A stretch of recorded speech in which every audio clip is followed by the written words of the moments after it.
6h48 sur France Inter, on prend l'air avec lui, Anthony Bélanger. Oui. Ce matin, vous nous emmenez au Maroc, qui va bientôt avoir son satellite espion. Et oui, ce sera le 8 novembre prochain lorsqu'une fusée Vega lancera depuis Kourou le Marocain EOSat 1, un beau bébé d'une tonne capable d'observer une bande de terre large de 800 km de large en haute résolution, c'est-à-dire à 70 cm près.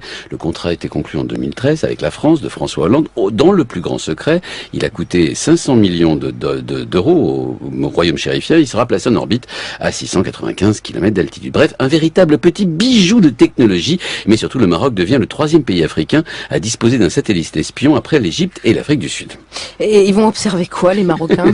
Eh ben c'est bien le problème. Le Maroc a 2 ennemis et un ami trop pressant. Ces 2 ennemis sont l'Algérie et les Sahraouis, évidemment. Avec ce satellite, les Marocains pourront tous avoir des positions de l'armée algérienne et de celles des insurgés sahraouis au Sahara occidental. Rien que cette perspective rend fou l'Algérie.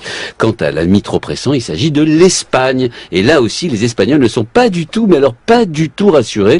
L'Espagne est le seul pays européen encore disposé, vous savez, de territoire en Afrique, en l'occurrence au Maroc, les enclaves de Ceuta et Melilla, mais il y a aussi d'un chapelet d'îles et de pignons rocheux collés à la rive marocaine. L'Espagne doit aussi avoir des moyens d'observation, j'imagine. Eh ben non, figurez-vous, l'Espagne a bien des parts dans des satellites espions français Helios, mais pas plus de 2,5%. Autrement dit, elle ne peut utiliser l'Espagne que 2,5% du temps spatial de ce satellite. Et puis quand ils en ont eu besoin, la France a fait la fine bouche. C'était en 2002, à propos d'un îlot espagnol appelé Perejil, occupé quelques jours par le Maroc. Impossible d'avoir des images satellites pour raisons techniques, ont répondu les Français, alors que le Maroc, lui, aura bientôt son satellite 100% du temps. Les Espagnols sont, comment dire, verts de rage. Avant de pouvoir disposer des mêmes avantages, l'armée espagnole devra attendre plusieurs années. Pendant ce temps, l'ami et l'allié marocain pourra les espionner grâce à la France en toute liberté.